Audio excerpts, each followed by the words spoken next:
مشکات کې حدیث دی په 115 صفحه کې نبی علیہ الصلوۃ والسلام فرمایي چې کله رمضان داخل شي نو یو आवाज کیږي، هر ورځ आवाज کیږي چې یا باغی الخير اقبل، اے د نیکی کوونکی انسان مخکې ځه، نورم مخکې لاړ شه، مرا واپس کیږي. دا ستا ذخیره ده د قیامت دپاره، د اخرت دپاره ذخیره ده. دا فرښته आवाज کوي چې یا باغی الخير اقبل، تیزی کوه، سرعت کوه، ته کامیاب یې. او چې کوم انسان بدی کوي، نبی علیہ السلام فرمایي یو आवाज ورته کیږي، د الله د طرف نه आवाज کیږي چې یا باغی الشر اقصر، اے د الله نه فرمانه بس کا، را واپس شه، نور بس دی. نو زما عزیزه څه پته لګي چې د ژوند څومره لمحات پاتې، څو ګړۍ پاتې زما او ستا د ژوند، کومې ساګانې چې زما او ستا د ژوند پاتې، ما ته پته نه لګېږي.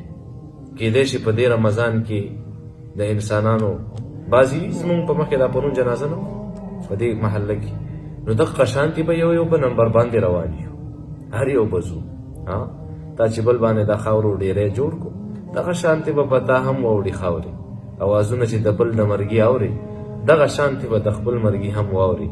عجیبه رحمانه زړه دې د کتو دی چې مرګی په دنیا شته او ته لا خام دی. نو ځان حفاظت پکار دی، حفاظت. قسم دی د رمضان تعظیم وکئ، د ګناهونو نه خو ځان وساتئ، د مکروهاتو نه ځانونه وساتئ.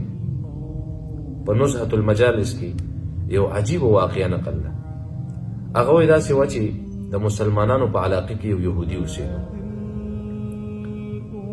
نو د یهودي یو ځوان بچی او نوجوان، هغه نوجوان بچی د رمضان المبارک په میاشت کې خوراک کوو، چې خوراک یې شروع کړو، دا یهودي راپاڅېد، د پلار یو دا خپل بچی ښه ورټو، ښه یې بې عزته کو، او داسې وهل یې ورکړل چې هغه بچی ډېر پښیمانه شو په دې خپل کار.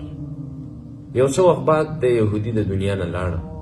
نو په دغه محله کې یو عالم دا یهودي په خوب کې ګوري چې په عجیبه باغونو کې ګرځي او په یو عجیبه منظر کې دا یهودي ګرځي.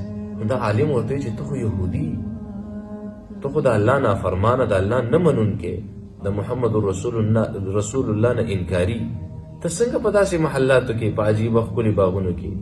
نو هغه یهودي ورته څه وایي؟ وایي د الله بنده، د رمضان مبارک د میاشتې د حرمت او د تعظیم په خاطر چې ما خپل بچی ته غصه کړې وه چې دا میاشت د مسلمانانو د تعظیم میاشت ده او تیم خیال ساته، نو د هغې په خاطر د مرګ په ټیم کې الله رب العزت د لا اله الا الله کلمه زما په نصیب کړه. نو زما عزیزه د رمضان المبارک خیال، قسم مې دی په الله یې، زمونږ بعضې ملګري ډېر غلط استعمال د موبایل کوي.